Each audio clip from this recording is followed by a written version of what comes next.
చాలా సుదీర్ఘంగా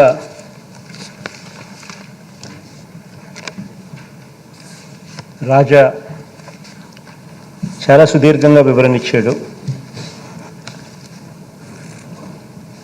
ఎటువంటి పరిస్థితుల్లో 3 రాజధానుల నిర్ణయం వచ్చింది, ఎలాంటి పరిస్థితుల్లో ఆ నిర్ణయాలు తీసుకోవడం జరిగింది అని హిస్టరీ అంతా కూడా బాగా సుదీర్ఘంగా చెప్పాడు. 1953 నుంచి 1956 దాకా ఆంధ్ర రాష్ట్రానికి రాజధానిగా కర్నూలు ఉండేది. ఆ రోజుల్లో గుంటూరులో హైకోర్టు ఉండేది. ఆ తర్వాత 1956లో 1956లో కర్నూలు నుంచి రాజధాని కానీ గుంటూరు నుంచి హైకోర్టు కానీ రెండూ కూడా హైదరాబాద్కు ఏ రకంగా తీసుకొని పోవడం జరిగింది. తీసుకొని పోయేటప్పుడు ఈ మాదిరిగా జరిగింది కాబట్టి అక్కడ ప్రజలకు వాళ్ళ ఆకాంక్షలను పరిగణలోకి తీసుకొని శ్రీబాగ్ ఒడంబడిక శ్రీబాగ్ ఒప్పందాలు అవన్నీ కూడా చేసి రకరకాలుగా ఆ రోజుల్లో రాయలసీమకు న్యాయం చేస్తామని కూడా ఈ రకంగా చెప్పడం జరిగింది. ఇవన్నీ కూడా చాలా సుదీర్ఘంగా జరిగిన తన ప్రస్తావనలో రాజా వివరించడం కూడా జరిగింది. ఆ తర్వాత కూడా ఇక్కడ ఈ ప్రాంతంలో రాజధాని పెట్టడానికి గత ప్రభుత్వం చంద్రబాబు నాయుడు గారి హయాంలో నిర్ణయం తీసుకోవడం, ఆ నిర్ణయం అప్పట్లో కాంట్రవర్షియల్ అని తెలుసు. అప్పట్లో అన్ని రకాలుగా అన్ని శ్రీకృష్ణ కమిటీ నివేదికను ఉల్లంఘించి చేసింది అని కూడా తెలుసు. అయినా కూడా తానిక్కడ 50,000 ఎకరాల్లో రాజధాని నిర్మించాలని చెప్పి గత ప్రభుత్వంలో చంద్రబాబు నాయుడు గారు అప్పట్లో నిర్ణయం తీసుకోవడం జరిగింది. అధ్యక్ష, నిర్ణయం తీసుకోవడం వల్ల ఈ రోజుకి కూడా నేను చెప్తా ఉన్నా అధ్యక్ష, ఈ ప్రాంతం అంతే నా ఇల్లు ఇక్కడే ఉంది.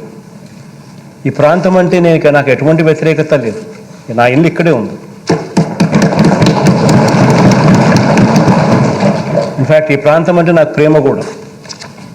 కానీ ఒక్కటి ఆలోచన చేయాలి అధ్యక్ష, ఇక్కడ ఈ ప్రాంతంలో నీదర్ ఇస్ దిస్ ప్రాంతం అటు విజయవాడ కాదు, అటు గుంటూరు కాదు. ఇక్కడ నుంచి గుంటూరు చూసుకున్న 40 కిలోమీటర్లు, విజయవాడ చూసుకున్న దాదాపుగా మరో 40 కిలోమీటర్లు. ఇక్కడ ఉట్టి బేసిక్ ఇన్ఫ్రాస్ట్రక్చర్, నేను ఇంకేమీ మాట్లాడడంలో, రోడ్లు, కరెంటు, డ్రైనేజు, ఇటువంటి బేసిక్ ఇన్ఫ్రాస్ట్రక్చర్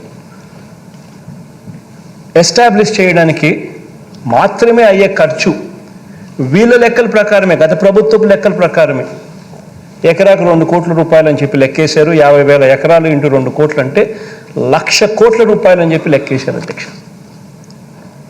అధ్యక్ష, 1,00,000 కోట్లు అనేది ఈరోజు లెక్కల ప్రకారం ఒక 10 ఏళ్ళు పోతే ఇది కట్టడానికి, ఆ 1,00,000 కోట్లు తేవడానికి, తెచ్చి పెట్టడానికి 10 ఏళ్ళు పడుతుందో ఇంకా 20 ఏళ్ళు పడుతుందో తెలియదు. కానీ ఒక 10 ఏళ్ళు పోతే ఈ 1,00,000 కోట్లు దాని విలువ ఎంత అవుతుంది అధ్యక్ష? 10 ఏళ్ళు పోతే ఇదే 1,00,000 కోట్లు ఈ రోజు అయ్యే ఖర్చు 10 ఏళ్ళు పోతే అది 6 లక్షల కోట్లు, 7 లక్షల కోట్లు అవుతుంది. అంటే నీకు కనీసం మన దగ్గర ఉన్న డబ్బుతో కనీసం మనం రోడ్లు వేసుకోవడానికి, డ్రైనేజీలు వేసుకునేదానికి, కరెంట్ ఇచ్చేదానికి కూడా మన దగ్గర డబ్బులు లేని పరిస్థితిలో మనం ఉంటే ఇక్కడ రాజధాని అనే ఊహా చిత్రం సాధ్యమవుతుందా? ఈ రకంగా ప్రజలను మిస్లీడ్ చేయడం ధర్మమేనా? అసలు మనకు అంటూ, మన పిల్లలకంటూ ఏదైనా ఒక ఉద్యోగాలు వచ్చే ఒక పరిస్థితి, ఒక సిటీ, ఒక ఎస్టాబ్లిష్మెంట్ అనేది ఎప్పటికి వస్తుంది?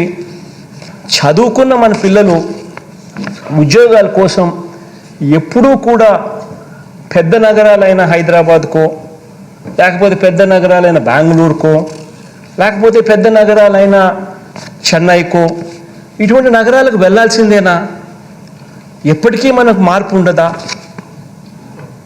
అనే ఆలోచనల మధ్యలో నుంచి ఈరోజు రాష్ట్రంలో ఉన్న బిగ్గెస్ట్ సిటీ ఈజ్ విశాఖపట్నం. అది బిగ్గెస్ట్ సిటీ ప్రస్తుతం రాష్ట్రంలో. ఇటువంటి బిగ్గెస్ట్ సిటీలో ఆల్రెడీ రోడ్స్ ఉన్నాయి, ఆల్రెడీ డ్రైనేజీలు ఉన్నాయి, ఆల్రెడీ కరెంట్ ఉంది, ఆల్రెడీ అన్ని రకాల ఇన్ఫ్రాస్ట్రక్చర్ ఫెసిలిటీస్ ఆల్రెడీ ఉన్నాయి. ఇక దానికి మీద కొద్దిగా సుందరీకరణ మీదనో, కొద్దిగా వసతుల మీదనో, ఫెసిలిటీస్ మీదనో కాస్త వాల్యూ అడిషన్ చేస్తే చాలు, ఆ నగరం అన్నది కనీసం ఈ రోజు కాకపోయినా ఒక 5 ఏళ్లకో 10 ఏళ్లకో ఖచ్చితంగా హైదరాబాద్ వంటి పెద్ద నగరాలతో పోటీ పడే పరిస్థితి ఖచ్చితంగా ఉంటుంది. అధ్యక్ష, ఇది వాస్తవమైన పరిస్థితి అధ్యక్ష. ఇటువంటి వాస్తవాలను గుర్తెరిగే ఇక్కడ రాష్ట్రంలో 3 ప్రాంతాలు కూడా అభివృద్ధి చెందాలి, రాష్ట్రం పూర్తిగా అభివృద్ధిలో పరిగెత్తాలి అనే ఉద్దేశంతో, అన్న తాపత్రయంతోనే విశాఖపట్నంలో ఎగ్జిక్యూటివ్ క్యాపిటల్ పెట్టాలని, ఇక్కడ ఈ ప్రాంతంలో, ఎందుకనంటే ఇక్కడ ఆకాంక్షలు కూడా ఉన్నాయి కాబట్టి ఇక్కడ ఈ ప్రాంతంలో లెజిస్లేటివ్ క్యాపిటల్ ఇక్కడ పెట్టాలని, కర్నూలులో ఇంతకుముందు 1953 నుంచి 1956 దాకా కర్నూలు ఆంధ్ర రాష్ట్రానికి క్యాపిటల్, అటువంటి క్యాపిటల్ని అక్కడి నుంచి షిఫ్ట్ చేశాం. వాళ్ళ ఆకాంక్షలు కూడా ఉన్నాయి అప్పటి నుంచి, వాళ్ళ ఆకాంక్షలను కూడా పరిగణలోకి తీసుకుని వాళ్ళకు మంచి చేయాలనే ఉద్దేశంతో అక్కడ హైకోర్టు పెట్టాలని, జ్యుడిషియల్ క్యాపిటల్ కర్నూలులో పెట్టాలని, 3 ప్రాంత ప్రజలకు కూడా అన్ని రకాలుగా డీసెంట్రలైజేషన్ ద్వారా మంచి జరిగించాలి అనే తాపత్రయంతో అడుగులు ముందుకు వేశాం అధ్యక్ష. అటువంటి పరిస్థితుల మధ్య ఈరోజు ఏమేం జరిగాయో మన కళ్ళ ముందునే చూస్తూ ఉన్నాం. ఈ దాదాపుగా ఈ 1.5 సంవత్సరం 2 సంవత్సరాలుగా ఈ ఆలోచన మనం చేసినప్పటి రోజు నుంచి చూస్తే ఈ 2 సంవత్సరాలు 1.5 సంవత్సర కాలంలో రకరకాలుగా దీన్ని వక్రీకరిస్తూ, రకరకాలుగా దీన్ని ట్విస్ట్ చేస్తూ, రకరకాలుగా అపోహలు క్రియేట్ చేస్తూ, రకరకాలుగా న్యాయపరమైన చిక్కులు క్రియేట్ చేస్తూ రకరకాలుగా దీనిని తీసుకొని పోతా ఉన్నారు అధ్యక్ష. ఇటువంటి నేపథ్యంలో అధ్యక్ష ఈ ప్రకటన నేను చేయాల్సి వస్తూ ఉంది అధ్యక్ష. రాజధానుల వికేంద్రీకరణ బిల్లు ఆమోదం పొందిన వెంటనే 3 ప్రాంతాలకు న్యాయం చేసేలా 3 రాజధానుల ప్రక్రియ ప్రారంభమై ఉంటే ఈరోజు దాని నుంచి మంచి ఫలితాలు ఈపాటికే అందుబాటులోకి వచ్చి ఉండేవి. నాటి శ్రీబాగ్ ఒడంబడిక స్ఫూర్తితో వెనుకబడ్డ ఉత్తరాంధ్ర సహా అన్ని ప్రాంతాలు కూడా సమాన అభివృద్ధి చెందాలన్న ఆకాంక్షతో వికేంద్రీకరణ బిల్లుని ప్రవేశపెట్టడం జరిగింది. గతంలో కేంద్రీకరణ ధోరణులు ఒకచోటే పూర్తిగా కేంద్రీకరణ అయిన పరిస్థితుల మధ్య కేంద్రీకరణ ధోరణులు ప్రజలు ఎంతగా వ్యతిరేకించారో 2019 సార్వత్రిక ఎన్నికల్లో ప్రజలు ఇచ్చిన తీర్పు ద్వారా ప్రస్ఫుటంగా వ్యక్తమైంది. మరోసారి హైదరాబాద్ లాంటి ఒక సూపర్ క్యాపిటల్ మోడల్ వద్దని, అటువంటి చారిత్రక తప్పిదాన్ని ప్రభుత్వం పాల్పడరాదని ప్రజల తీర్పు స్పష్టం చేసింది. కాబట్టే వికేంద్రీకరణ సరైన విధానం అన్నది బలంగా నమ్మి అడుగులు ముందుకు వేశాం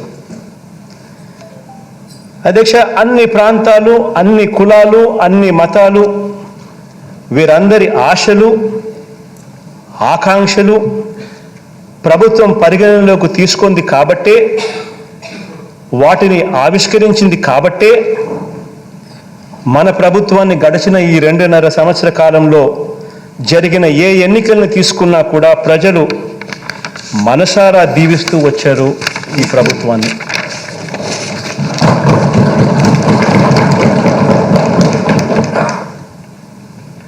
అధ్యక్ష, అయితే వికేంద్రీకరణకు సంబంధించి అనేక అపోహలు,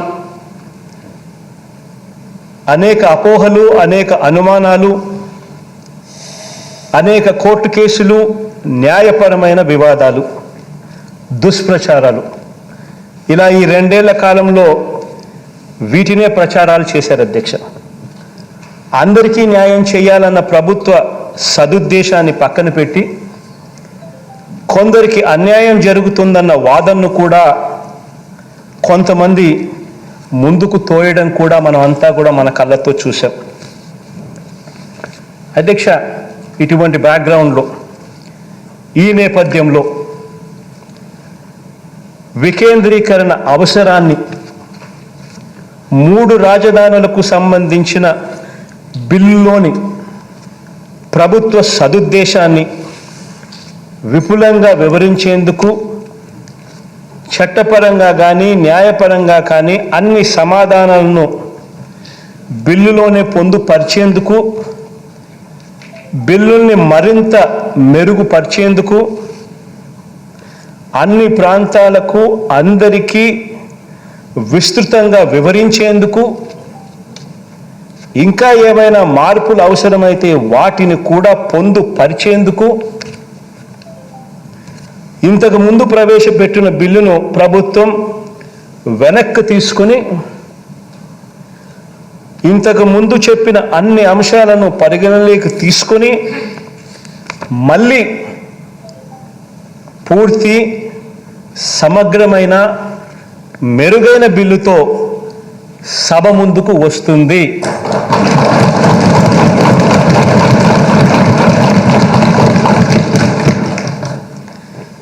విస్తృత, విశాల ప్రజా ప్రయోజనాలను కాపాడేందుకే ఈ నిర్ణయం తీసుకుంటా ఉన్నాం అధ్యక్ష.